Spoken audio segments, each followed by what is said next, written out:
देखो सबसे पहले स्टार्ट करते हैं कोचिंग के शुरुआत से, ठीक। अभिषेक जो थे ये हमारे साथ बचपन से पढ़े हैं, हम लोग बचपन से ही केजी से साथ ही पढ़े हैं, अब तक साथ हैं। ग्रेजुएशन के बाद हम इंटर के बाद चले गए थे इलाहाबाद, 10 साल बाहर रहे, कोई कॉन्टैक्ट नहीं। जब दिल्ली से यहाँ पर आए तो एक कोचिंग डाले, तो कोचिंग के लिए इनके साथ एक लड़का था, टीचर की तलाश चल रही थी कि जीएस का टीचर थे कौन पढ़ाएगा। तो एक दिन हम जा रहे थे, ये अपने घर जा रहे थे, तो रास्ते में मिले ना नवेटी के पास, वहाँ पे बातचीत हुई कि पढ़ाना है। हमने कहा चलो ठीक है, हमको भी पढ़ाना ही है, अपना रिवीजन होता रहेगा। तब हम कोचिंग आए वहाँ पे जहाँ तुम लोग आते थे पहले, बंधन बैंक के पास ना। तो सबसे पहले खुशी है, खुशी के साथ में अभिषेक है, और भी 2-4 बच्चे हैं, है ना, रजत है ना, बहुत सारे बच्चे हैं, उत्कर्ष है। कोई नहीं टिक पाया, अभिषेक लास्ट में टिके, खुशी टिकी। तो अभिषेक के अंदर क्या था कि अभिषेक शुरू से इतना तेज नहीं था। जब वो आया था तुम लोगों से, तुम लोग बहुत अच्छे उससे, वह तो मतलब समझ लो जीरो है, वो जीरो आया था। तो उसको ये नहीं समझ में आ रहा था कि हम यहाँ से कैसे तैयारी करेंगे, नौकरी कैसे करेंगे, कुछ कर पाएंगे कि नहीं। तो फिर उसको जब पढ़ाना चालू किया तो उसकी अच्छी चीज़ ये थी कि वो मेहनत करता था, हर चीज़ वो प्रॉपर पहले रफ में लिखना, फिर फेयर कॉपी लिखना, उसने तुमको बताया था एक बार ना, फेयर कॉपी रफ से फेयर लिखना, फेयर के बाद याद करना, याद करने के बाद खुद से कहना कि सुनो, ठीक है। खुशी नहीं कहती थी कि संडे की क्लास लगाओ, वो कहता था संडे की क्लास पढ़ाओ। नहीं तुम कम कहते थे, तो तुम बोला मारते थे ना ज़्यादा। तो हम लोग पता है उसको अकेले पढ़ाया हमने, संडे की क्लास में 3-3 घंटे 4-4 घंटे। तो वो आज जो है वो अपनी मेहनत की वजह से। खुशी के अंदर क्या थी, कंटिन्यूटी नहीं थी, लेकिन ये थी कि जितना पढ़ती है सॉलिड पढ़ती है। वो भी ये नहीं कि तुमने एक बार बता दिया वो चीज़ मान ली, उसको इंटरनेट से देखना, यूट्यूब वीडियो से देखना, फिर उसको वेरीफाई करना कि वो चीज़ सही है कि नहीं सही है। नहीं समझ में आ रहा तो फिर से बताओ। तो खुशी की ये क्वालिटी अच्छी है। अब जैसे तुम लोग यहाँ 8-10 बच्चे हो, तो तुम लोग कभी ये ना देखा करो कि हमको उससे आगे निकलना है, हमको इससे आगे निकलना है, तुमको खुद से आगे निकलना है, ठीक है। तुम्हारा कंपटीशन हमेशा खुद से होगा, किसी दूसरे से नहीं, क्योंकि दूसरा क्या पढ़ रहा है, उसका तरीका क्या है, उसका माइंड कैसा है, तुम कभी नहीं जान सकते। तुम सिर्फ एक इंसान को जान सकते हो, खुद हो तुम। तो तुम अपने ऊपर मेहनत करो, आज कैसे हो उसका एनालिसिस करो, कल क्या हो, कल से बेटर हो कि नहीं हो। जैसे रात का बासी खाना अगले दिन तो खाते नहीं हो, तो फिर बासी इंसान काहे बने रहना। तो आज जो हो उससे बेटर कल के लिए करो, कि आज जो हम जिस सिचुएशन पे हैं, कल हमको 1% इससे बेटर बनना है, तो इस चीज़ पे काम करो। कंपटीशन हमेशा खत्म हो जाएगा। जब तुम किसी से कंपटीशन करते हो तो हमेशा तुम नीचे चले जाते हो, क्योंकि फिर दिमाग में छल कपट आ जाता है कि इसको पीछे करना है, फिर सारा दिमाग लगता है कि इसको पीछे करें कैसे। तो इससे अच्छा है अपने से कंपटीशन रखो। आज तुम्हारे 10 नंबर आ रहे हैं, टारगेट रखो अगली स्ट्रीम में 20 नंबर है, उससे अगली स्ट्रीम में टॉप करें। तो ये होना चाहिए। दूसरा तुम्हारा क्वेश्चन था स्ट्रगल वाला कि स्ट्रगल कैसे रहे, क्लियर कैसे रहे। तो पहली चीज़ तो तुम जो चीज़ करना चाहती हो पहले वो क्लियर करो कि करना क्यों है। अगर तुम्हारे पास एक मजबूत कारण है करने का कि हमको ये चीज़ करना है, इसलिए करना है, तो तुम्हारे मन में कभी स्ट्रगल जैसी चीज़ आएगी ही नहीं। सपोज करो अब मेरा लक्ष्य है, जैसे अभिषेक सर भी जा रहे हैं नैनीताल, अभी इनको घूमने जाना है नैनीताल। अब इनका टारगेट नैनीताल है कि इनको नैनीताल एक दिन जाना है घूमने के लिए, वहाँ दर्शन करने, फिर एक दिन के बाद चले जाना क्योंकि कोचिंग देखना है।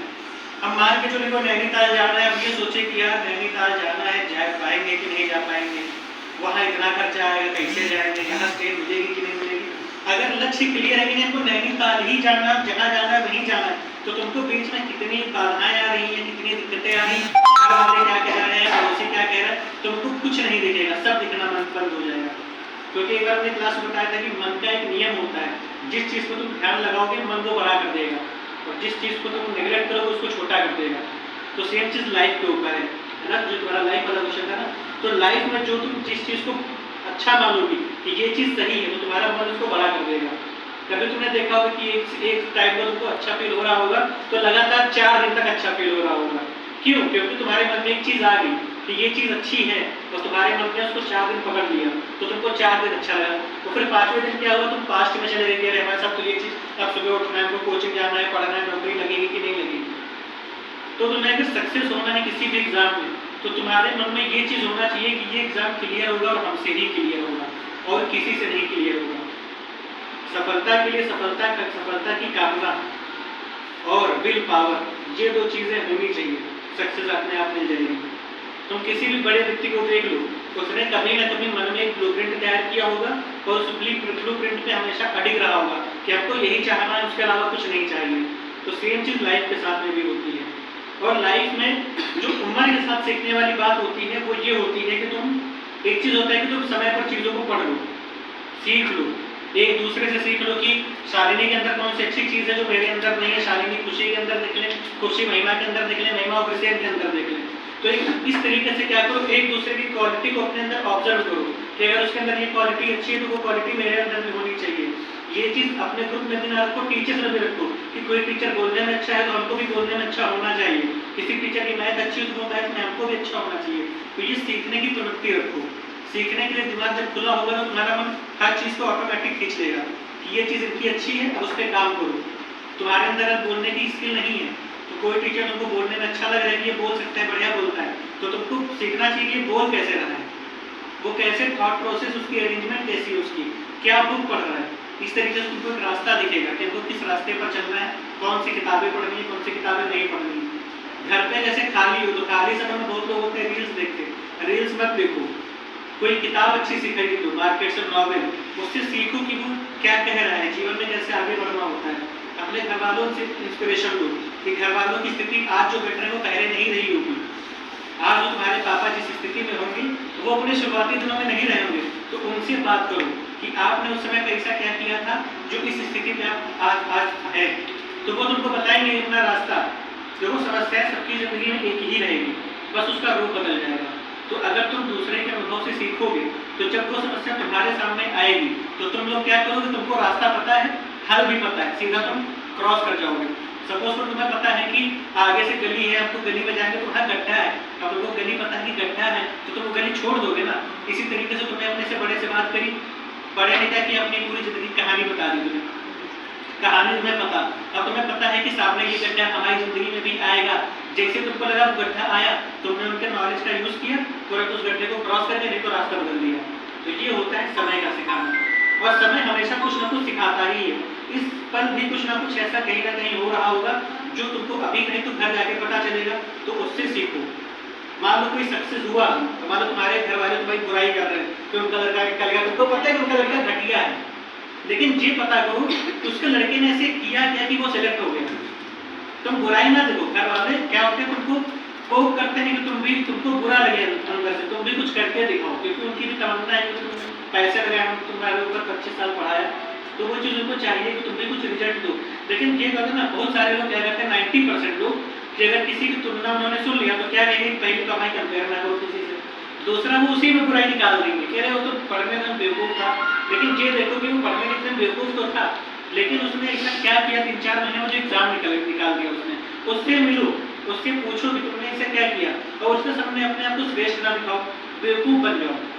किसी से कुछ सीखना हो बेवकूफ़ बन जाओ, वो तुमको सब बता देगा, क्योंकि उसको लगेगा इस तो मूर्ख आदमी है, और वो अपनी ओवर स्मार्टनेस में तुमको वो चीज़ बता देगा जो किसी को नहीं बताना चाह रहा होगा। ये फैक्ट है। तो इस तरीके से अगर तुम लोग चलोगे, प्रॉपर लक्ष्य बना के चलोगे कि आपको ये एग्जाम निकालना है, जो कोचिंग में पढ़ाया जा रहा है उसको डेली जाके रिवाइज करो, पढ़ो, प्रैक्टिस सेट लगाओ।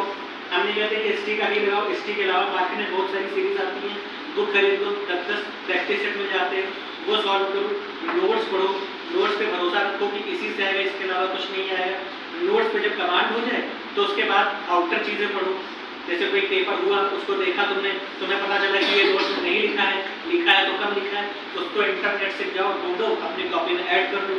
अगर इतना भी नहीं कर पा रहे हो तो क्लास में आ जाओ, या तो अभिषेक सर से बता दो या तो हमसे बता दो कि ये चीज़ नहीं लिखी है, इसको लिखा दो, इसको समझा दो, तो वो भी समझा दी जाएगी। अल्टीमेट करना तो यही है।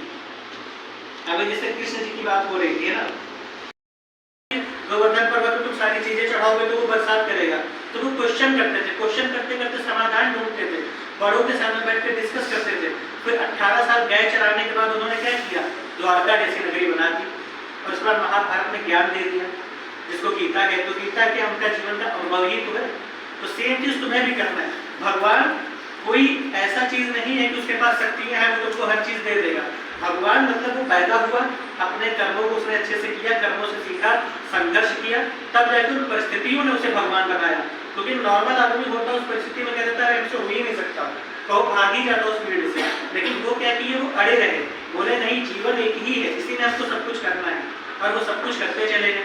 और अंत में भगवान बन गए। तो सेम चीज़ हम लोगों के अंदर भी है, तुम लोग भी भगवान की कैटेगरी में जा सकते हो।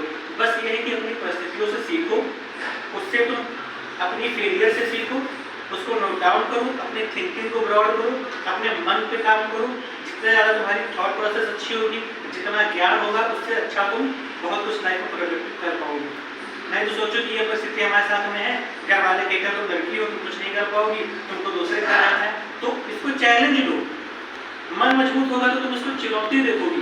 कह अच्छा कह रहे अच्छा लड़की कुछ नहीं कर सकती, दूसरे घर जाना, तुम करके दिखाओ कि नौकरी हमने ले लिया, पेट पास किया, हम ग्राम पंचायत अधिकारी बन गए, सैलरी लो, ससुराल में जाके आधे सैलरी घर वालों भेजो, तब बता दो कि देखो लड़की क्या कर सकती है। तो ये माइंडसेट का खेल होता है, तुम्हारा नजरिया। अब बरसात सपोज करो अभी बादल आ जाए और तुम घर जा रहे हो, बरसात होने लगे, तो क्या बरसात तुम्हारे कंट्रोल में है? नहीं है ना। तुम्हारे कंट्रोल में क्या है? बरसात अगर हो रही है सर, रुक जाएंगे हम, रुक जाओगे ना, नहीं तो छाते का इंतजार करो। तो सेम चीज लाइफ में कब कौन सी प्रॉब्लम आएगी तुम्हें नहीं पता, उस पर कंट्रोल नहीं है। कंट्रोल किस पे? तुम्हारे माइंडसेट पे, तुम्हारे एक्शन पे। तुम्हारा सामने कोई चुनौती है, अपना माइंडसेट बदल दो।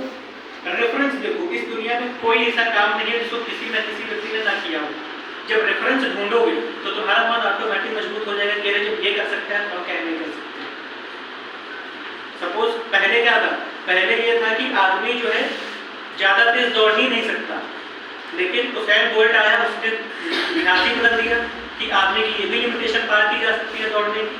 तो हर एक चीज का रेफरेंस पॉइंट है।